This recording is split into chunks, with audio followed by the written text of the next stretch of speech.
Umugoroba mwiza, umugoroba w'umugisha, inshuti bakunzi bakundwa muryango mugari Rwanda Media Group, please nongeye kubasuhuza, nongeye kubaha ikaze mu bice bigiye bitandukanye mugiye muhereremo, abataramu muherere mu gihugu cy'u Rwanda, Uganda, Uburundi, nongeye kubabwira ati amahoro y'Imana n'imigisha nibikomeze kubana namwe. Abataramu muherere Congo Brazzaville, EDC, Tanzania, nongere mbabwira ati habari za John, habari za masiku ndugu zetu, tuko pamoja. Nongeye ndagarutse muri uyu mugoroba mu makuru akomeye cyane tugiye kugenda turebera hamwe ni byakomeje kugenda abitangazwa muri rusange. Ni David mwenye kitu tugiye kubana muri aya makuru kuri uyu mugoroba. Turaza guhera ku makuru akomeye cyane avugwa yuko ingabo za guverinoma y'u Burundi zitangarije ko zafashe abarwanyi ba M23 bambaye imyenda y'igisirikare cya guverinoma y'u Burundi. Turagenda tuyagarukaho mu buryo burambuye, muraza kunyemerera tunyarukire mu gace kakaziba aho abarwanyi ba Wazalendo VDP bitangarije ko abarwanyi ba M23 babarizwaga muri aka gace kakaziba bamaze gusohorwamo. Kandi muraza kunyemerera tunyarukire mu gace ka Minembwe ku bitero bikomeye cyane by'ingabo za Wazalendo ndetse n'ingabo z'abarundi byasize bishegeshe ibirindiro by'abarwanyi batwirwaneho ndetse ibirindiro byama 23 ndetse na Redi Itabara. Namwe makuru yagiye atangazwa mu ntara ya Kivu y'Amajyepfo. Turaza kunyarukira mu ntara ya Kivu y'Amajyaruguru, umujyi wa Goma, giye umuhengeri w'ubwicanyi ku baturage ukomeje kugenda gufata urundi rwego nk'uko abaturage bakomeza kugenda ababitangaza. Umuryango Human Rights Watch ndetse n'umuryango MONUSCO bikomeje gutangaza yuko abarwanyi ba M23 bashinjwa kubakorana n'igihugu cy'u Rwanda, Uganda, Kenya ndetse n'ibindi bihugu bigiye bitandukanye harimo nka Sudani ndetse ni ibihugu bigera kuri 12. Rero nuko uyu mutwe wa M23 uri gushinjwa kuba ukomeje guhonyora ubuzima bw'abaturage mu mujyi wa Goma. Nguhaye ikaze irambuye, uzamuka na subscribe yawe, ndagira ngo usharinge ukomantinge, asige dukomeze kugenda twibanira mu nkuru n'ibiganiro bikomeze kugenda bitambukana kuri Rwanda Media Group. Please ni David mwenye kitu tujye kubana muri aya makuru kuri uyu mugoroba. Twihuse cyane turahera ku makuru akomeye cyane mu ntara ya Kivu y'Amajyepfo. Ingabo za guverinoma y'u Burundi zitangarije ko zafashe abarwanyi ba M23 bagera ku 8 bambaye impuzankano y'igisirikare cya guverinoma y'u Burundi. Ni uburyo igisirikare cya M23 cyari kigerageje gukoresha bw'ubutasi kugira ngo harebwe yuko izi nyeshyamba za kwinjira muri iki gice cya Uvira. Rero nuko bitaje kubahira bitewe n'ubutasi bukomeye cyane bw'igisirikare cya guverinoma y'u Burundi gerereye hano muri Uvira ndetse no mu nkengero za Uvira.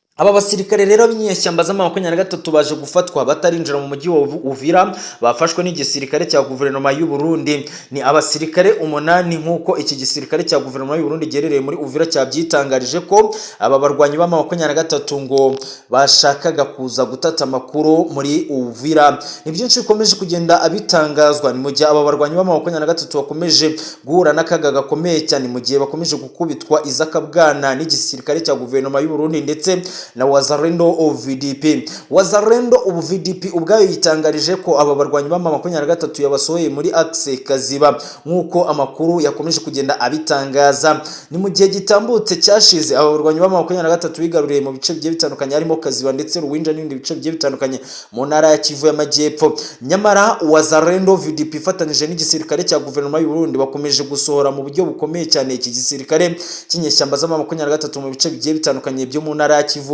y'Amajyepfo. Akasi agace kakaziba konyine, ahubwo Wazalendo yatangaje ko yamaze kuba yakuramo abarwanyi ba M23. Aka agace kaje gakurikira agace kakatana Kabare ndetse n'ibindi bice bigiye bitandukanye. Ni mu gihe kandi Wazalendo VDP ifatanyije n'igisirikare cya guverinoma y'u Burundi bakomeje gutangaza ko bakomeje guhangana n'inyeshyamba za M23 mu gace kakavumo. Ni mu gihe amwe mu makuru aturuka ku kibuga cy'imirwano bivugwa yuko abarwanyi ba Wazalendo VDP bakomeje guhashya inyeshyamba za M23 mu gace ka Kavumu. Ni mu gihe ngo muri iki gitondo cya tariki 10 z'ukwezi kwa gatandatu mu mwaka 2025 amakuru yaturutse ku kibuga cy'imirwano mu gace ka Kavumu avuga yuko abarwanyi ba M23 bongeye gucakirana n'ingabo za Wazalendo VDP zirereye mu gace ka Kavumu. Nyamara bivugwa yuko ngo abarwanyi ba M23 babahuye n'akaga gakomeye, mu gihe imibare iri guturuka ivuga yuko abarwanyi ba M23 bagera kuri 33 baje kuba bahasiga ubuzima, ndetse ku ruhande rwa VDP Wazalendo abagera kuri 6 baje kuba bahasiga bahasiga ubuzima, mu gihe ku ruhande rw'abaturage abagera kuri batatu baje kugwa ngo muri iyo mirwano yaberaga muri ako gace ka Kavumu. Ni byinshi bikomeje kugenda bitangazwa, nyamara Wazalendo VDP yatanze itangazo ko abaturage batuye muri axe ya Kavumu ndetse no mu nkengero z'umujyi wa Bukavu bagomba kwimukamo bitewe n'ikibazo kigiye kuhabera ndetse n'urugamba rwaba rugiye kuhabera hagati y'ingabo za Wazalendo VDP ndetse n'igisirikare cy'inyeshyamba za M23. Kugeza ubu Wazalendo VDP iritangariza ko yiteguye kubohora agace ka Kavumu ndetse n'umujyi wa Bukavu nk'uko iki gisirikare cya Wazalendo gikomeje kugenda kibitangaza gifatanyije n'igisirikare cya guverinoma y'u Burundi. Igisirikare cya guverinoma y'u Burundi cyabereye ibamba rikomeye cyane abarwanyi ba M23, aho kuri uyu munsi igisirikare cy'inyeshyamba za M23 cyihuje n'abarwanyi batwirwaneho Red Tabara, umutwe urwanya leta y'u Burundi, abitangarije ko ngo badashaka ingabo z'abarundi muri Sud Kivu ngo kubera ibyo ingabo z'abarundi zikomeje kugenda zibakorera mu bice by'intara ya Kivu y'Amajyepfo. Ibyo gusa kandi hari amakuru yagiye atugeraho, yagiye aturuka ku kibuga cy'imirwano ahazwi nka Minembwe. Hano rero aka gace kazwi ko kuba karabaswe n'inyeshyamba za M23, abarwanyi batwirwaneho ndetse n'indi mitwe igiye itandukanye harimo Red Tabara, umutwe urwanya leta y'u Burundi. Rero kuri uyu munsi wa tariki 10 z'ukwezi kwa gatandatu mu mwaka 2025, amwe mu makuru yagiye atugeraho dukesha zimwe mu mboni dufite mu burasirazuba bwa RDC byimazeyo mu ntara ya Kivu y'Amajyepfo, nuko ngo ingabo z'abarundi zifatanyije n'igisirikare cya Wazalendo VDP baje kugaba ibitero karundura, ibitero simusiga ku barwanyi batwirwaneho baherereye muri Minembwe ndetse n'inyeshyamba za M23. Ni igitero ngo cyagabwe mu buryo bukomeye cyane, aho amakuru aturuka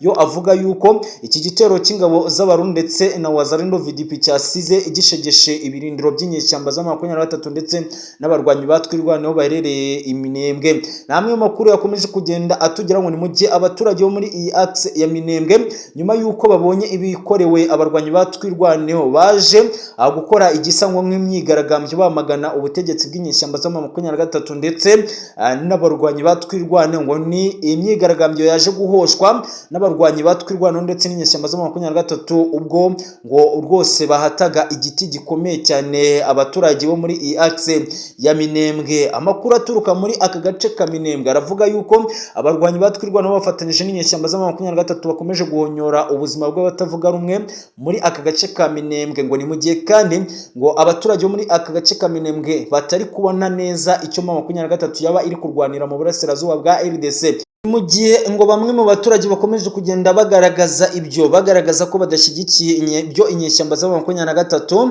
ndetse ko abandi baturage baba hano muri Minembwe bakomeje kugaragaza ko ngo abana b'abasore babo batwaye mu gisirikare cy'izi nyeshyamba ku ngufu. Rero nuko ngo umuturage uri kugerageza kugaragaza ibintu nk'ibyo rwose, imyigaragambyo ndetse no gushaka shyira ukuri hanze ku barwanyi batwirwaneho ndetse n'inyeshyamba za M23 ngo ari kuyita ahitanwa n'izi nyeshyamba za M23. Ni byinshi mu byakomeje kugenda bigaragazwa, ni byinshi mu byakomeje kugenda bitangazwa. Nitwagenda tudateye akajisho mu ntara ya Kivu y'Amajyaruguru, umujyi wa Goma, umuhengeri w'ubwicanyi ukomeje kugenda ufata urundi rwego nk'uko amakuru aturuka mu mujyi wa Goma akomeza kugenda abitangaza. Amwe mu makuru yazindutse mu mujyi wa Goma muri axe Virunga aratangaza ko ngo abaturage bahereye muri iyi axe ya Virunga bakomeje gukorerwa icyitwa ngo iyicarubozo n'inyeshyamba za M23. Ni mu gihe kandi izi nyeshyamba za M23 zikomeje gushinjwa ibyaha harimo ihonyora, gufata ku ngufu, ubushimusi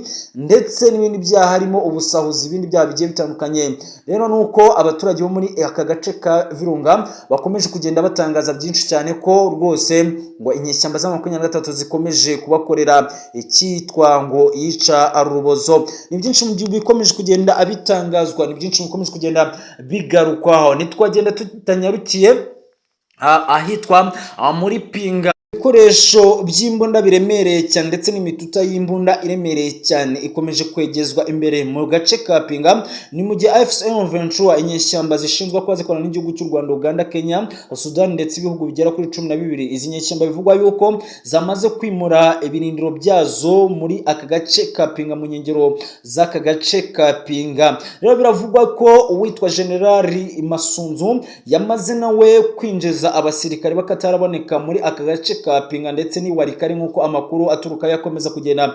abitangaza, ngo ni intambara twiteguye hagati y'abarwanyi ba M23 ndetse n'igisirikare cya guverinoma FARDC Wazalendo VDP ndetse n'ingabo za guverinoma y'u Burundi.